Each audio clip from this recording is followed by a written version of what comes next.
2009-16-10 वाले जो हालात के जिनका आप जिक्र कर रहे हैं, क्या ये मुमकिन नहीं था कि हम यहाँ आके रिपोर्टिंग कर पाए, आप जो है हमसे बात कर पाए, इस तरीके से यहाँ जो लोग जो हैं टूरिस्ट आ रहे हैं, ये कुछ भी संभव नहीं था? नहीं, बिल्कुल संभव नहीं था। क्या माहौल था? माहौल हम तो बहुत गलत माहौल था हमारे साथ, मतलब हम लोग, मैंने आपको बताया कि हम फ्रीडम से घर से बाहर नहीं निकल सकते थे। हाँ, हमारे स्कूल बंद होते थे, हमारे ये बच्चे पढ़े लिखे जो है ये स्कूल में नहीं जा पाते थे। मैंने अपनी बात बताई, मैं जब से हमारे घर में जब मेरी बस मेरे सामने जलाई गई तो मैं स्कूल नहीं जा पाती। कि स्कूल बस आपके सामने जलाई गई? हाँ, मेरे सामने, मैं स्कूल जा रही थी और मेरी स्कूल बस जलाई गई तो मैं स्कूल नहीं जा पाई। 1 साल तक मेरा स्कूल बंद रहा। तो यही बात बताऊँ कि वहाँ पे उस टाइम 16 में महबूबा जी की सरकार थी, 2014 में महबूबा जी की सरकार थी, उसने खून की होली हमारे साथ खेली। 2009 से 10 तक उमर साहब की सरकार थी, उन्होंने हमारे साथ खून की होली खेली। खानदानी राज के खिलाफ हो गए हैं, मतलब जम्मू कश्मीर के जो आवाम है अभी खानदानी राज को नकार रही है धीरे-धीरे। बिल्कुल, हम वही तो कह रहे हैं, हम नकार रहे हैं। नॉर्थ कश्मीर में देख ले जो किया वो, अब कश्मीरियों को वही समझ आ गया है। अब हम लोगों को इन खान, तभी वो अपनी सर की टोपी लाके लोगों के पैरों में डाल रहा है कि भाई मेरी इज्जत बचाओ। जम्मू कश्मीर में मैंने प्यार देखा है, मोहब्बत की दुकान खोल रहा हूँ। मोदी जब से आए हैं नफरत की दुकान खोल रहे हैं, क्या कहना चाहेंगे आप? हाँ, राहुल जी का खून का रिश्ता है, बिल्कुल, वो उसमें कोई गलत बात नहीं। खून की होली तो खेली है हमारे साथ। खून की होली खेली? हाँ बिल्कुल, हमारे कब्रिस्तान भर गए हैं, हमारे यहाँ पे नौजवान बच्चों के जनाजे उठे गए हैं, हमारी बेटियों की अंधी हो गई हैं, वो तो खून की होली है ना, वही रिश्ता तो है उनका हमारे साथ। खून की होली का रिश्ता है उनको हमारे साथ। और इस बार वो चाहते हैं, आप जैसे 9 सालों में यहाँ पे हालात एकदम पीसफुल हुए हैं, फ्रीडम से हम बाहर घूम रहे हैं, अभी हम लाल चौक में खड़े हैं, तो अब वो चाहते हैं कि ये जो हालात हैं हम फिर से वही 2009 वाले हालात या 2010 वाले या 2016 वाले हालात यहाँ पे फिर से लागू करें। 2009-16-10 वाले जो हालात के जिनका आप जिक्र कर रहे हैं, क्या ये मुमकिन नहीं था कि हम यहाँ आके रिपोर्टिंग कर पाए, आप जो है हमसे बात कर पाए, इस तरीके से यहाँ जो लोग जो हैं टूरिस्ट आ रहे हैं, ये कुछ भी संभव नहीं था? नहीं, बिल्कुल संभव नहीं था। क्या माहौल था? हम तो बहुत गलत माहौल था हमारे साथ, मतलब हम लोग, मैंने आपको बताया कि हम फ्रीडम से घर से बाहर नहीं निकल सकते थे। हाँ, हमारे स्कूल बंद होते थे, हमारे ये बच्चे पढ़े लिखे जो है ये स्कूल में नहीं जा पाते थे। मैंने अपनी बात बताई, मैं जब से हमारे घर में जब मेरी बस मेरे सामने जलाई गई तो मैं स्कूल नहीं जा पाती। कि स्कूल बस आपके सामने जलाई गई? हाँ, मेरे सामने, मैं स्कूल जा रही थी और मेरी स्कूल बस जलाई गई तो मैं स्कूल नहीं जा पाई। 1 साल तक मेरा स्कूल बंद रहा। तो यही बात बताऊँ कि वहाँ पे उस टाइम 16 में महबूबा जी की सरकार थी, 2014 में महबूबा जी की सरकार थी, उसने खून की होली हमारे साथ खेली। 2009 से 10 तक उमर साहब की सरकार थी, उन्होंने हमारे साथ खून की होली खेली। खानदानी राज के खिलाफ हो गए हैं, मतलब जम्मू कश्मीर के जो आवाम है अभी खानदानी राज को नकार रही है धीरे-धीरे। बिल्कुल, हम वही तो कह रहे हैं, हम नकार रहे हैं। नॉर्थ कश्मीर में देख ले जो किया वो, अब कश्मीरियों को वही समझ आ गया है। अब हम लोगों को इन खान, तभी वो अपनी सर की टोपी लाके लोगों के पैरों में डाल रहा है कि भाई मेरी इज्जत बचाओ। महबूबा जी तभी वहाँ पे बोल रहे कि मेरी बेटी को बचाओ, आप मेरी बेटी को छोटी मत समझो। यहाँ पे हर बेटी छोटी है, हर एक बच्ची यहाँ पे छोटी है। माँ बाप यहाँ पे मजदूरी करके अपने बच्चे को पढ़ा रहा है ताकि कल तक हमारा बच्चा अपने पैर पे खड़ा हो सके। हालांकि जब हमारा बच्चा इतना ड्रग्स में हमारे बच्चे मुलव्वस हैं, वो किन की वजह से? इनकी वजह से। इन लोगों ने हमें जो किया, इन लोगों ने जो यहाँ पे किया, उसकी वजह से बच्चा डिप्रेशन में गया, या तो वो सुसाइड करेगा। अब वो माँ बाप की चेहरे की तरफ देखे वो सुसाइड नहीं करेगा, वो ड्रग्स लेता है। तो इनका वही मुद्दा था। आम जनता को इससे क्या है? जो बेरोजगार लड़का है, नौजवान है, पढ़ा लिखा है, उस बेचारे को ये चाहिए वो जॉब के लिए। बूढ़े हो रहे हैं हमारे नौजवान यहाँ पे। लड़की वाले ये कहते हैं कि पढ़ा लिखा लड़का होगा, वो सरकारी एम्प्लॉय होगा, तब उसको हम बेटी देंगे। अच्छा। जो लड़का कोई प्राइवेट जॉब कर रहा है उसको शादी तक नहीं मिल रही है। तो ये हाल है हमारे यहाँ पे, कश्मीर की स्थिति ये बदल रही है, ये हो रहा है हमारे साथ। जब तक ये लोग यहाँ पे थे, इन लोगों ने हमें एकदम हमारा ब्रेन वॉश करके रखा हुआ था और हमारे बारे में एकदम उल्टा हम लोगों को सोच रखा था। और हमारे नौजवान कितने अभी जेलों में सड़ रहे हैं, कितने बच्चे हमारे जेलों में बंद हैं। इनकी ही तो देन है वो, इन्हीं की देन है वो। इन्होंने सब कुछ किया यहाँ पे, इन्होंने सब कुछ करके अब हमारे जख्मों के ऊपर मरहम लगाने आ रहे हैं, क्योंकि हम लोग समझ गए हैं, यहाँ की आम जनता समझ गई है। तभी यहाँ से नॉर्थ कश्मीर से इतनी भारा भरकम में वहाँ से अंजेदर रशीद को वोट पड़े हैं, हालांकि उमर अब्दुल्ला को छोड़ के, क्योंकि लोगों को समझ आ गया ये लोग हमारे खून की होली खेलते हैं। हम अपने भाषणों में शेड्यूल की बात करते रहते हैं, और बड़ा सवाल तो ये है कि प्रधानमंत्री मोदी जब बोल चुके हैं कि ये केंद्र का मुद्दा है और ये हम ही आपको दे सकते हैं, तो इन तमाम पार्टियों के बोलने का कोई मकसद कोई समझ ही नहीं आ रहा। हम वही कह रहे हैं कि जब प्रधानमंत्री श्री नरेंद्र मोदी जी यहाँ के बता के गए कि स्टेटहुड का दर्जा वो हमें दे सकते हैं, बाकी जो यहाँ की सरकारें हैं वो हमें कुछ नहीं दे सकती, वो सिर्फ हमारा खून ही चूस रही हैं। यहाँ पे जब पैलेट लगती थी, कितने सारे बच्चे हमारे अंधे हो गए, क्या उनकी आंखों में रोशनी वापस आई? क्या उस टाइम इन लोगों का हमारे दर्द नहीं समझ आई? तब उस टाइम महबूबा जी ये बताती है कि बच्चा का टॉफ़ी खरीदने गया है, आज उसने अपनी बेटी को खड़ा किया है वहाँ से। इनका ख़ानदानी राज, क्या हम इनके ख़ानदान के नीचे दब के यहाँ पे जिएंगे? मैं बताऊँ आपके माध्यम से, आजकल हर एक के पास स्मार्टफोन है। बिल्कुल है। पहले यहाँ पे जब इनके दौर में हमें कोई स्मार्टफोन मिलता था, हमें 4G मिलता था, अभी यहाँ पे 4G लॉन्च हुआ है, अभी हमें भी 6G लॉन्च हो रही है। मतलब ये तो एक बदलाव है ना, क्योंकि मोदी जी का मानना जो था, प्राइम मिनिस्टर जी का ये मानना था कि हम एक बच्चे के हाथ में लैपटॉप देंगे, वो हमारे हाथ में पत्थर नहीं दे रहा है, क्योंकि पत्थर कहीं ना कहीं इन लोगों ने हमें थमाया। हमारी बेरोज़गारी इतनी बढ़ गई है कि हम लोग यहाँ पे रात को हमें खाने के लिए भी नहीं होता है, क्योंकि इतना यहाँ पे रेडियो पे देख ले, सब पढ़े लिखे नौजवान हैं, आप उनसे बात करके देखें, वो वहाँ पे आपको बताएं देंगे कि किस किस की क्या क्वालिफिकेशन है और कैसा दौर रहा था और बिल्कुल वही तो हम बता रहे कि कैसा दौर रहा था, किस दौर से गुजरे हैं हम लोग। अभी हम लोग चाहते हैं सुख की सांस लेना। बिल्कुल। हम अच्छा, मैं आपसे ये भी जानना चाहूँगा, 370 एक बड़ा मुद्दा आ रहा है 2019 5 अगस्त। कुछ लोग ये कहते हैं कि जो तारीख है ये कश्मीर के लोगों के लिए जख्म है, और ये जख्म देने वाली जो है दिल्ली की सरकार है, भाजपा सरकार है, मोदी जी हैं। कुछ लोग ये कहते हैं कि 370 हमें समझ ही नहीं आ रहा था, हम पर उल्टा मरहम लगा रहे हैं। आप क्या सोचती हैं, 370 हटा है तो कश्मीर को जख्म मिला है क्या? देखिए जी, मुझे नहीं लगता कि कोई जख्म मिला है। आप यहाँ पे कैमरा घुमा के देख सकते हैं कि कोई जख्म वाली निशान नहीं है। हालांकि इन लोगों ने वो मैंने आपको ये बताया कि ये लोग सिर्फ इस पे सत्ता खेल रहे हैं, ये अपना चूल्हा गर्म कर रहे हैं। इनको वो चाहिए, इनको ये चाहिए कि कोई ना कोई मुद्दा है, अभी इस मुद्दे को उठा के हमें यहाँ पे पॉलिटिक्स करनी है। यानी कि वाकई में देखिए, एक कांग्रेस पार्टी के पूर्व गृह मंत्री जो हैं सुशील कुमार शिंदे जी, उनका एक बयान बड़ा वायरल हुआ। उन्होंने कहा कि जब मैं गृह मंत्री था तब मुझे कश्मीर जाने से डर लगता था, मुझे खौफ था कि कहीं जम्मू कश्मीर जाऊं मैं तो वहाँ कुछ हो नहीं जाए। आज हम देख रहे हैं कि आज जम्मू कश्मीर जो है, भारत का हर एक नागरिक जम्मू कश्मीर आ सकता है। तो आपको लग रहा है कि काफ़ी बड़ा बदलाव हो चुका है जम्मू कश्मीर में? बिल्कुल सही बात है, बहुत बड़ा बदलाव हुआ है। बदलाव तो आ रहा है, बदलाव आया है, क्योंकि वो जो फारूक, अब जो हमारे एनसी के वो लीडर जो कह रहे हैं, बात जो बता रहे हैं वो सही तो बता रहे हैं। यहाँ पे फ्रीडम में नहीं घूम सकते थे ना, लाल चौक में वो उनकी हिम्मत नहीं थी लाल चौक में आके खेले। अभी जो वो यहाँ पे आइसक्रीम बैठ के खेल रहे हैं या स्नोफॉल के आइसक्रीम खा रहे हैं, स्नोफॉल के साथ खेल रहे हैं, वो नहीं कर सकते थे यहाँ पे। ये 19 के बाद ही यहाँ पे हालात थोड़े पीसफुल हुए हैं। हालांकि सच तो कड़वा होता है, लेकिन सच सच होता है। बहुत से लोगों को चुभेगा भी हमारा सच, लेकिन सच सच होता है। राहुल गांधी से कितनी मोहब्बत है कश्मीर के लोगों को, आप लोगों को? क्योंकि वो कहते हैं कि जब मैं जम्मू कश्मीर आता हूँ, भारत जोड़ो यात्रा हो या मैं कभी भी आता हूँ, तो कश्मीर का युवा तिरंगा लेके अपने हाथों में मेरे स्वागत के लिए आता है। ऐसा कुछ भी नहीं है, वो उनका भय है, उनका भरम है, जो भरम बहुत जल्द टूट जाएगा। हम लोग समझ चुके हैं हमारे लिए सही क्या है, गलत क्या है। वो तो मोदी जी को कहते हैं कि मोदी जी डरो मत, डराओ मत, भागो मत, भगाओ मत। वो तो मोदी जी को ये कहते हैं कि आप डरते हैं और आप डराते भी हैं।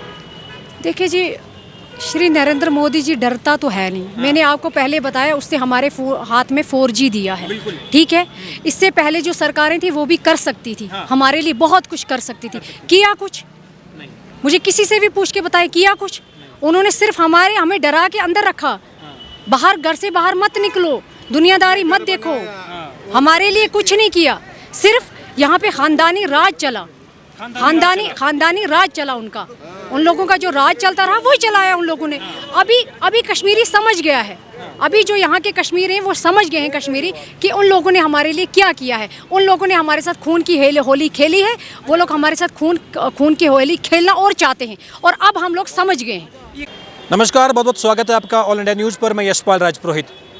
नए जम्मू कश्मीर की परिभाषा, नए जम्मू कश्मीर की परिकल्पना अब धीरे धीरे साकार हो रही है। इस वक्त हम लाल चौक पे मौजूद हैं। आप हमारे पीछे देख सकते हैं, देश का तिरंगा, देश की शान से यहाँ लहरा भी रहा है। और इस वक्त हम लाल चौक पर जहाँ मौजूद हैं, आप देख सकते हैं कि काफ़ी संख्या में यहाँ पर्यटक भी मौजूद हैं, जो लगातार जम्मू कश्मीर और कश्मीरियत से अपने आप को वाकिफ़ करा रहे हैं। हम जब इस बार आपसे बातचीत कर रहे हैं, विधानसभा चुनाव का पहला चरण समाप्त हो चुका है और जम्मू कश्मीर विधानसभा के अगले चरण की ओर अग्रसर है। इसी बीच हमारे साथ आलिया जी मौजूद हैं। मैम, बहुत बहुत स्वागत है आपका। जम्मू कश्मीर में विधानसभा का चुनाव हो रहा है, 10 साल बाद जमहूरियत की यहाँ पर मिसाल कायम की जा रही है। सबसे पहले तो तमाम कश्मीर के लोग जो है इस बार खुश होंगे, क्योंकि जमहूरियत जिंदा हो रही है। कैसा महसूस हो रहा है आपको? हमें बहुत खुशी हो रही है एक्चुअली में 10 साल के बाद यहाँ पे चुनाव हो रहे हैं और इस बार जो चुनाव हुए हैं उनमें बहुत सारा बदलाव आया है। जैसे कि पहले यहाँ पे चुनाव होते थे उस टाइम ज़्यादा लोग पार्टिसिपेट नहीं कर पाते थे। इनफैक्ट क्योंकि बहुत सारे लोगों के वोट जो होते थे वो मिस भी हो जाते थे और कुछ लोग अपने डर की वजह से अपने घरों से बाहर नहीं निकल पाते थे। बट इस बार एकदम अलग हुआ। जैसे कि पिछले 20-25 साल ले लें तो उसके बाद से अभी के हालात एकदम मतलब डिफरेंट हुए यहाँ पे। तो हालात भी ठीक हुए, नॉर्मल हुए, लोग अपने घरों से बाहर निकले, उन्होंने कंटेस्ट किया, इलेक्शन में पार्टिसिपेट किया, वोट डाला अपना। तो सबसे बड़ा बदलाव तो यही है कि और हम खुश भी हैं इस बात का लेके कि 10 सालों के बाद यहाँ पे चुनाव हो रहे हैं और मतलब लोगों ने इतनी बढ़ चढ़ के हिस्सा लिया राजनीति में। या फिर हमारे जो इंडिपेंडेंट कैंडिडेट भी आप देखते हैं नॉर्थ कश्मीर से जो बहुत बड़ी भरकम में जीत के निकले बाहर, क्योंकि जो यहाँ पे पार्टियाँ थी तो जिनका यहाँ पे राज चल रहा था उनके मुंह पे एक बहुत बड़ा वो भी तमाचा था। क्योंकि जो लोकसभा चुनाव हुआ उसमें हमने देखा कि पीडीपी की जो सर्वेसर्वा थी महबूबा मुफ्ती वो भी अपनी सीट से चुनाव हार गई। एनसी की सर्वेसर्वा यहाँ उमर अब्दुल्ला वो भी अपनी सीट से चुनाव हार गए। ये क्या बदलाव है? इस बार के लोकसभा चुनाव में दोनों ही बड़े लीडर जम्मू कश्मीर के जो हैं अपना चुनाव हार गए थे, तो यूथ अब जो है कुछ अलग चाहता है, कुछ और। ये सबसे बड़ा बदलाव मैंने कहा कि यही है, क्योंकि अभी जो यूथ है यहाँ की, जो हम लोग जनरेशन यहाँ की है यूथ एग्जैक्ट जो कि पढ़े लिखे नौजवान हैं, उनको समझ आ गया है। क्योंकि जो ये पॉलिटिक्स थी, ये लोग पॉलिटिशियन जो थे, ये लोग हमारा खून चूसते थे। इसलिए देखो महबूबा मुफ्ती भी हार गई और उमर अब्दुल्ला भी हार गए। वहाँ से भी एक ग्राउंड से जुड़ा हुआ लीडर जीत गया और इस साइड से भी जो साउथ कश्मीर से देखे आप, वहाँ से भी एक ग्राउंड से जुड़ा हुआ लीडर जीत गया। तो ग्राउंड से तो ये भी है ना, देखिए एनसी भी दावा करती है कि हम कश्मीरी हैं, कश्मीरियत को जानते हैं। पीडीपी भी दावा करती है, महबूबा मुफ्ती वो भी कहती हैं कि अरे हमें बेहतर मालूम है कि कश्मीर क्या है और कश्मीर के लोगों को क्या चाहिए। इन लोगों को मालूम है तो दावा करते हैं कि हम कश्मीर को जानते हैं, हम इसके बेहतरी के लिए काम कर सकते हैं। अगर वो हमारे कश्मीर की बेहतरी के लिए काम कर सकते थे तो तब महबूबा मुफ्ती ये नहीं कहती थी कि दमाल हांजीपुरा में बच्चा क्या टॉफ़ी ख़रीदने गया था।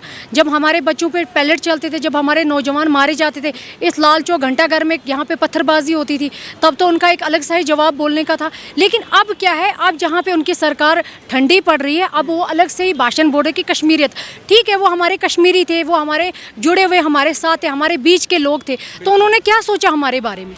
पिछले 30 सालों से यहाँ पे हालात इतने ख़राब किए तो हम लोग फ्रीडम से बाहर घूम भी नहीं सकते थे, हमारे स्कूल बंद होते थे, हम पढ़ भी नहीं पाते थे। स्कूल जब बंद होते थे बच्चे कैसे स्कूल जाएंगे? यहाँ पे लाल चौक में मान रहे, यहाँ पे कैलेंडर जारी कर देते थे कि भाई साहब अभी इस फ्राइडे का दिन है, आप दुकानें बंद कर दो। तो यही हम कहते हैं सबसे बड़ा बदलाव यही है। इस बार जो आम लोगों को, आम युवाओं को समझ आ गया कि हमारे लिए सही क्या है, हमारे लिए गलत क्या है। क्योंकि ये लोग अभी इतना सारा दावा करें कि स्टेटहुड वापस दे देंगे, स्टेटहुड वापस ये दे नहीं सकते हैं क्योंकि इनके हाथ में है नहीं। और हम क्या कर सकते हैं स्टेटहुड को? हमें क्या काम है स्टेटहुड से? हमें काम है यहाँ पे बेरोज़गारी से, हमारी बेरोज़गारी दूर होनी चाहिए। स्टेटहुड का हम क्या कर सकते हैं? स्टेटहुड से तो हमारा चूल्हा नहीं जल सकता ना।